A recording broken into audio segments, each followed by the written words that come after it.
On that note, ladies and gentlemen, up next we have the presence of a very dynamic Indian entrepreneur who truly believes that life of purpose is the purpose of life. We have with us none other than Mr. Harsh Mariwala, founder and chairman, Marico Group. So please put your hands together to welcome on stage none other than Mr. Harsh Mariwala as we deep dive into another befitting keynote address.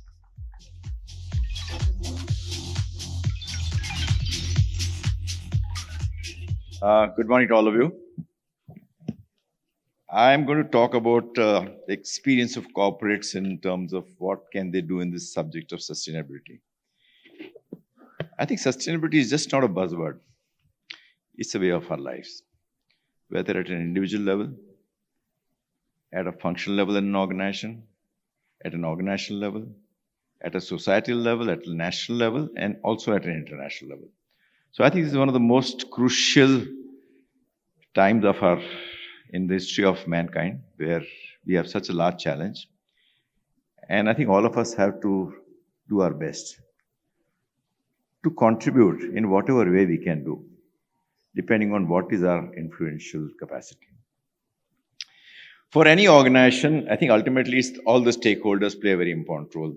An organization, a business organization, just does not exist for its shareholders, but it exists for all its stakeholders, whether it is customers, employees, associates, and of course the society. So I think we have to look at societal issues very, very proactively, because we have seen that organizations which look at all the stakeholders do far better than organizations which look narrowly only at their shareholders. And I think that's the first realization the business organizations have to realize.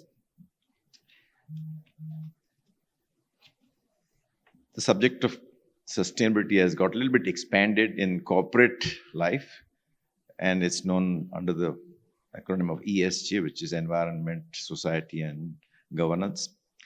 I think the whole subject of ESG has got a lot of traction in the last few years. And there are enough forces which are pressurizing corporates to improve their adherence to the subject of ESG. When you go to a campus or when you recruit young talent, one of the first questions they ask is, what is the organization doing in this? If you want to recruit a good board member, the board member asks, what is the score on ESG? And if there are some foreign institutional investors, they will always look at what is the sustainability work with the organization is doing. So there is a lot of outside-in expectations from different stakeholders. Even the advisories which give advice to other institutional investors in terms of whether one should invest in this stock or not, they give a rating on ESG. So it's very, very important for organizations, proactive organizations, to realize that ESG is very much a part and parcel of their lives. And there are a lot of non-financial issues or non-financial benefits if you are very high on scores of sustainability.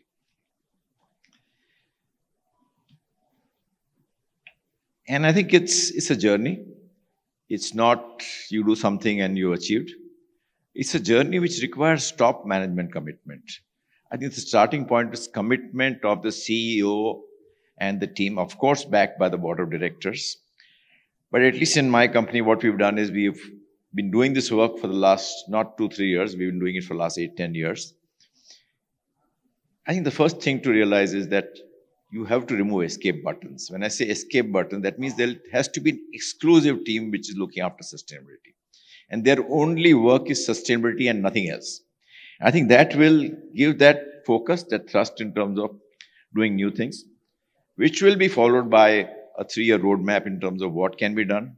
There are enough things to be done at any corporate level, but one has to prioritize depending on the degree of difficulty, depending on the investments, depending on how can you execute that. And it's a continuous journey. It's like devising a 3-year business plan for the strategy of the business, and similarly for the ESG. And I think that's how organizations should take up the subject of sustainability.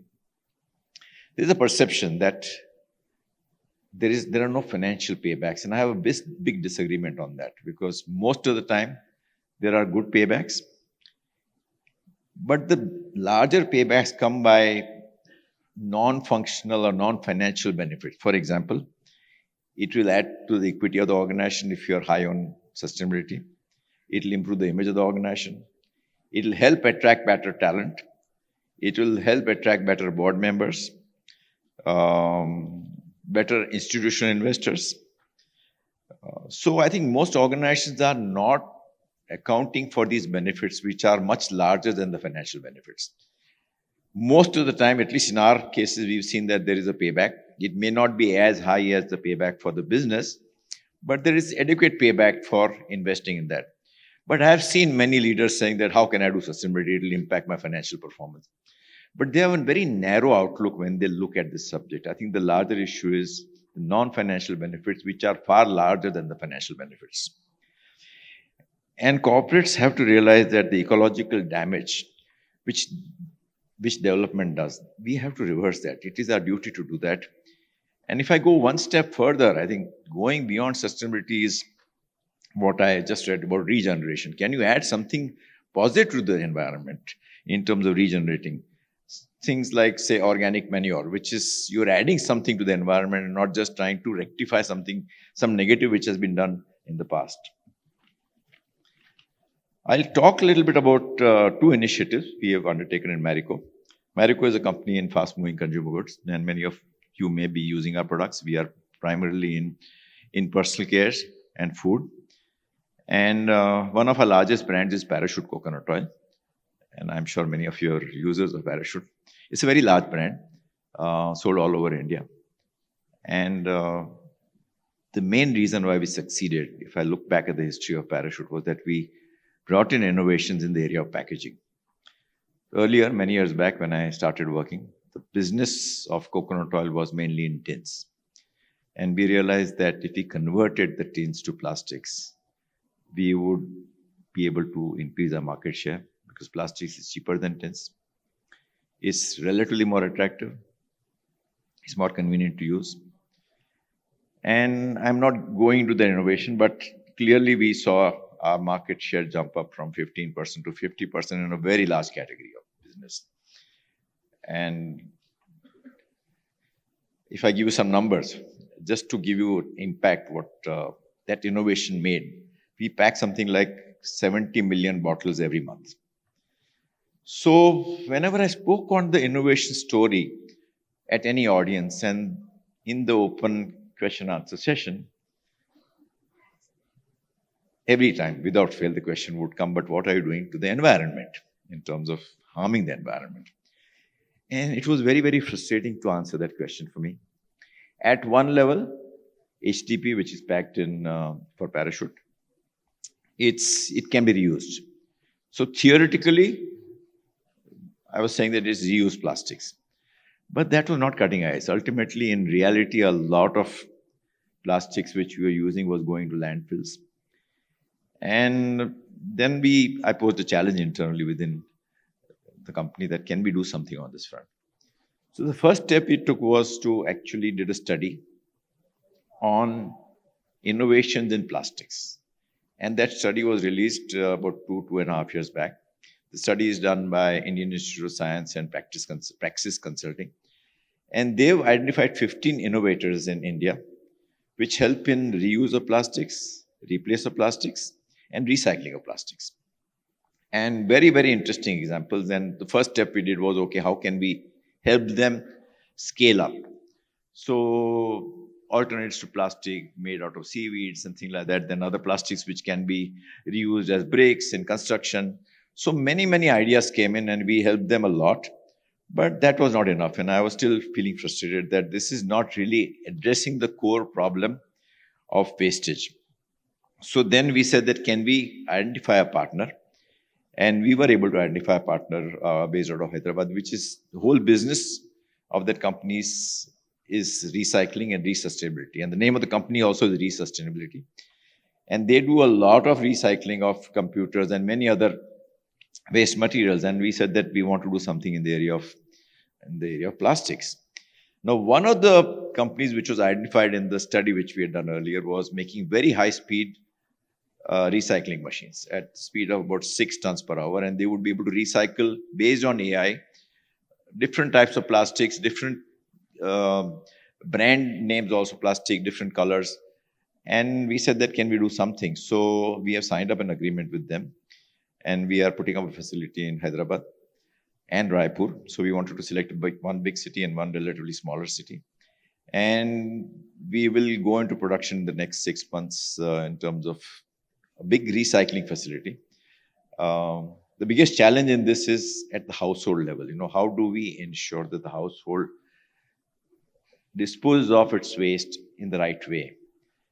And how do you influence household is another challenge. So we have, at least as of now, we have concluded that we should involve children. Because when I talk about these issues with my own grandchildren, and they are very excited about this subject, when I go out of town, I take them to the road and collect whatever waste plastic which is there on the road. So the thinking is to involve children and involve them through schools to go out on their Saturdays and collect plastics nearby, have internal competitions amongst different schools, and then influence children to influence their parents to dispose of plastics in the right way. To me, that is far more impactful than just appealing to individuals, adults, to change their way of disposing of waste. But this, when it comes from children, it will have a far greater appeal. And that's what all this is in planning stage. I must say it's not yet concluded, but we are very, very hopeful. I'm personally very, very excited by this project. We have a dedicated team which we have given it to this in terms of bringing in behavior change, ensuring that it is done properly. It's a very large facility. And then the disposal of plastic. There is enough demand for reused plastics amongst FMCG manufacturers. They are not able to get reused plastics because the quality of reused plastics is very poor. So we will go into production in the next 6 months. And the thinking is that if these two facilities, it goes off well, it's what we call a prototype stage, then we should be able to do this on an all India basis by involving other corporates. So that's to some extent a dream, but I'm just suggesting what a corporate can think of in this area. And there are many, many other opportunities depending on the kind of business one is in terms of moving forward and addressing these issues of sustainability. So I'm very, very hopeful. The financial payback also is quite attractive, that this will go off well. Of course, we'll have our own set of learnings. We may have some opposition from laborers, but we expect that this facility, in Hyderabad, we'll employ about 2,300 people. We will recycle 32,000 tons of plastics, and we'll prevent 15,000 tons of CO2 emissions annually. So that's the dream only at Hyderabad level. But if you do it in all India level, you can multiply that 15, 20 times, So that's one initiative. One other initiative is in the area of farming. We source a lot of copra for our coconut oil. And we said, can we help our farmers improve their yields? So we have experimental farms which we had in our factories. And we saw that by proper cropping practices, we could improve the yield substantially by extent of 15 to 20%. So we said that can we do something with the farmers, and we had to build relationship with them. We had to earn their trust. So we started first with what we call our collection centers, where we collect copra from the farmers instead of it being routed through the trade, which would save a lot of costs in terms of trade margins, unnecessary freight. And we have been doing that for the last 7-8 years. So initially we had to establish trust. We didn't use that opportunity to reduce our costs, but we were giving them actually much higher rates than what they were getting from the farmer. They were getting payment immediately. It took 3 years for us to earn the trust. And from there on, we expanded our collection depots to providing other services like fertilizers, pesticides. And then on, we said, what else can we do? So based on the experiment which we had done at our factory in experimental farms, we recruited a team of individuals, agri-experts, who would go to the farms and educate the farmers in terms of improving their yields by proper cropping practices, water. We also invested a lot in water ponds, where we invested in water ponds in their farms and just collection of water. And I think that's played a huge change in their lives. Currently, we are covering about 100,000 farmers, covering about almost 4 lakh acres. And the good thing is it has shown a consistent increase in yields to the extent of 17% to the farmers. And if you convert that financially to the farmers, it would mean that they would earn more than 125 crores extra income every year because of this small step we took to improve their farming practices. So I'm saying that I'm proud of this thing. This has been proven. This has been going on for many years, and we want to extend this to many, many other farmers. We've started involving other agri providers, companies who can also help us in this journey. So I think these are the two examples I wanted to talk all of you. Let me end by saying that each of us has a responsibility. We have to lead by example. We have to spread the message of sustainability and positively impact this huge crisis of climate change. I think development is important, but not at the cost of ecological damage wrought in the name of progress. Thank you.